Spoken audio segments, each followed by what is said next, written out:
Senator from Arkansas.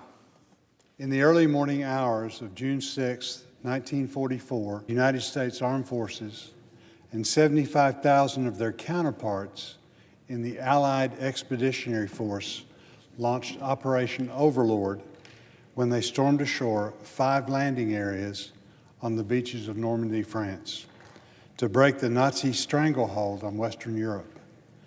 This courageous fight to seize the beaches of Normandy changed the trajectory of history. This week we commemorate the 75th anniversary of the historic operation and express our gratitude and appreciation to the members of the U.S. Armed Forces, including those from Arkansas who participated in this undertaking. Let us also reflect on the courage, heroism, and sacrifice these selfless Allied heroes demonstrated in the face of evil. While fully aware of the dangers and the perils that were before them, they bravely accomplished their mission to defend our country, ideals, and allies. During an interview for the Veterans History Project, Wallace Cunningham of Little Rock described the scene he saw while in Oxford, England, as the Allies were readying the D-Day invasion. Quote, aircraft from one end of the horizon to the other. End quote. He was overwhelmed by the number of aircraft he saw in the sky, a testament to the power and forces that the Allies were marshaling for this strategically vital endeavor. The sight below was similar, with boats carrying GIs across the English Channel bound for France. Arkansans like Cecil Blair remember the rigorous training he and his fellow soldiers underwent in England in early 1944. They didn't know at the time, but they were preparing for D-Day. Blair's boat was hit before landing in France, forcing the crew to pull back and make the trek again 3 days later. The bravery exhibited during this battle will never be forgotten. Allied forces were in German crosshairs, and they willingly faced their fears head on. The magnitude of their actions continued to be felt and recognized to this day.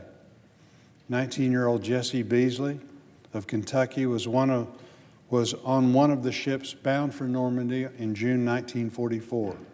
In an interview for the Veterans History Project, nearly 60 years later, he recalled thinking in the moments leading up to the operation about how likely he was to survive, saying he probably didn't have much of a chance to live because he knew what was ahead of him and his fellow soldiers.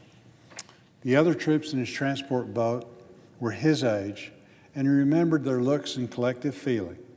Quote, all at once, it got completely silence, and young men looked like old men, end quote. They endured great hardships getting on the beach. Beasley's boat was blown up far from shore.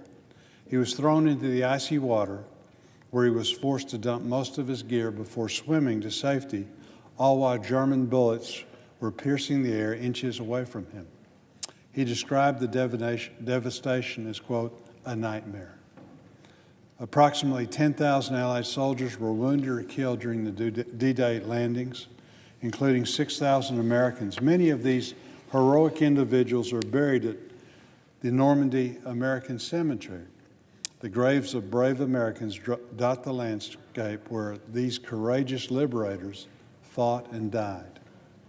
The crosses and stars of David that mark their places of rest shine in the sunlight on the cliffs of Normandy, giving hope for peace and reminding us of the costs of war. The Normandy American Cemetery is the jewel of American Battle Monuments Commission sites. Approximately 1 million visitors each year pay their respects to those who lost their lives in the D-Day invasion and the battles that followed. The Cemetery and Visitor Center recognized the sacrifice of members of the armed forces who served at this turning point of the war, including the story of Private First Class Harold Eugene Sellers of Jonesboro, Arkansas, Sellers was a member of the Army's 101st Airborne Division. As a pathfinder, his mission was to lead the invasion by parachuting behind enemy lines into Normandy and setting up radar and lights for C-47s, which had been loaded with additional paratroopers the night before the amphibious landing. He jumped over France and was targeted by German gunfire. He didn't make it to the ground. Sellers landed in a tree not far from Utah Beach, where he was killed. He was one of the first American casualties of D-Day. D-Day was the largest amphibious invasion in history. It remains one of our nation's greatest military achievements.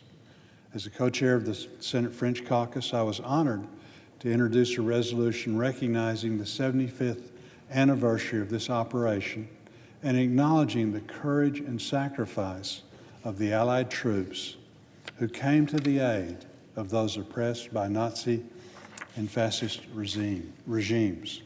The courage, strength, and determination of members of the greatest generation who were called to defend freedom at Normandy will always serve as an inspiration for future generations of Americans. We must honor and continue to defend what they fought for and fulfill our obligation to support all of our veterans and their families. The solemn occasion, the 75th anniversary of D-Day, deserves our utmost respect and admiration. Let us resolve to reflect on the sacrifice and heroism displayed on behalf of our nation and the cause of freedom.